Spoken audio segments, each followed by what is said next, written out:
Hi guys, welcome back to Two Stroke Running and Repairs. Today, finally, day's come to lift my Subaru Forester. Super pumped, but before I get started I figured I'd talk you through what I've decided to do for the lift, kind of why I decided to do that, and why I chose it over some of the other options. So, what I've gone for is the Subie Lift Oz 2-inch strut top spacers and trailing arm spacers. So that's my main lift, 2-inch, and then I've gone with some King's heavy duty standard height springs for the rear.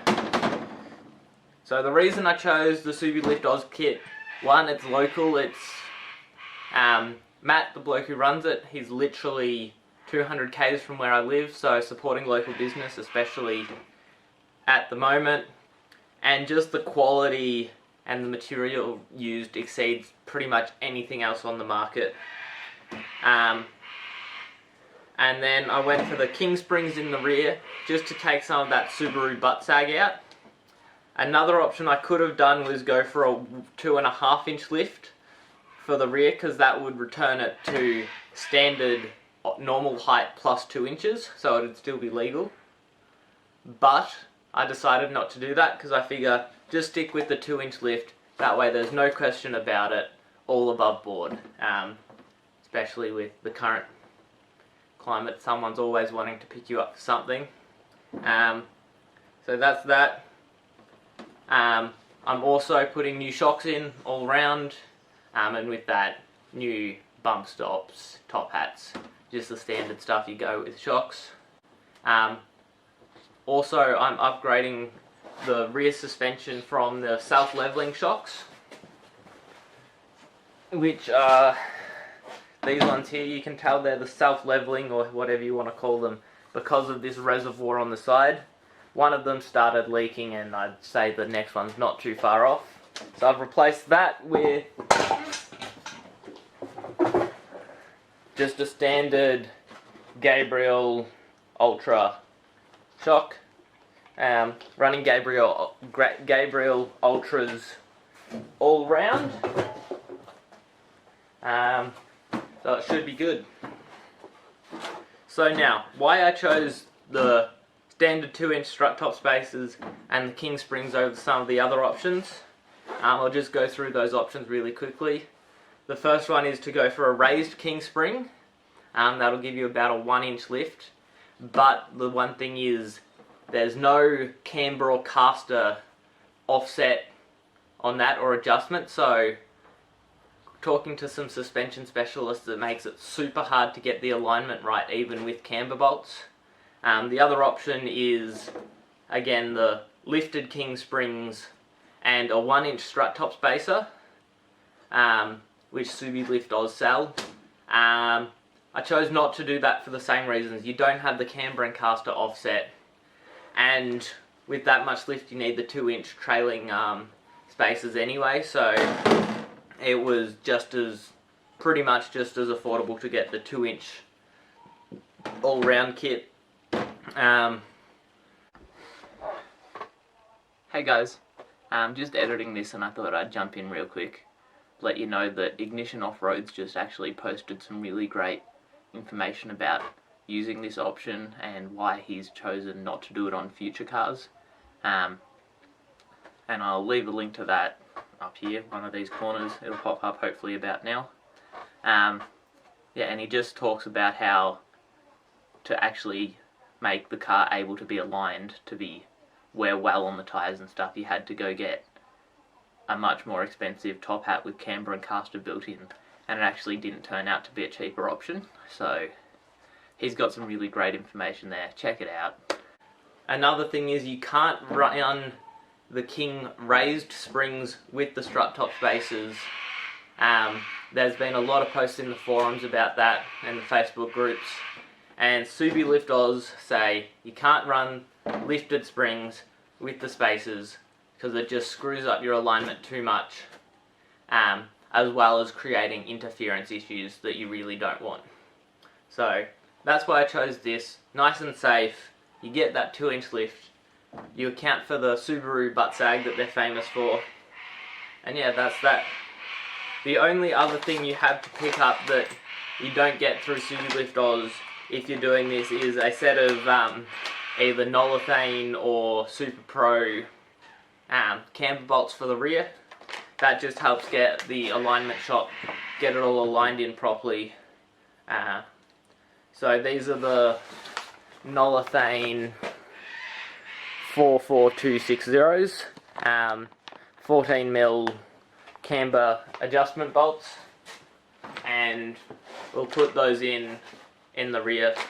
I'm not going to go into too much detail on the install because when you purchase your Subie Lift Oz kit, it comes with a great set of instructions, and they're just super precise and super specific. I don't feel the need to go over it in the video. If there is something I missed that you want a little bit of clarification about, or there's something you don't quite understand in the instructions, yeah, feel free to leave a comment and I'll see what I can do.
Alright, I just wanted to also jump in here and say that I've now been running the kit for about 2,000, 3,000 K almost, and pretty much since the day I installed it I had a slight kind of clunk as I went over bumps. Turned out that that was the Gabriel struts. They're actually a tiny bit longer just on top than the OEM ones. It's so that they've got a little nub so you can get a spanner on there to hold it while you tighten them down. Doesn't actually work for what they intended to. And the problem with that, because it's about a centimetre taller than the genuine struts, it was interfering with the tops of my spacers in the front. So all I did was I got an angle grinder and I cut that off, and I'm no longer getting the clunk. So if you're going to run Gabriel struts in the front with the 2-inch spacers, just be aware of that and take whatever measures you need to account for that.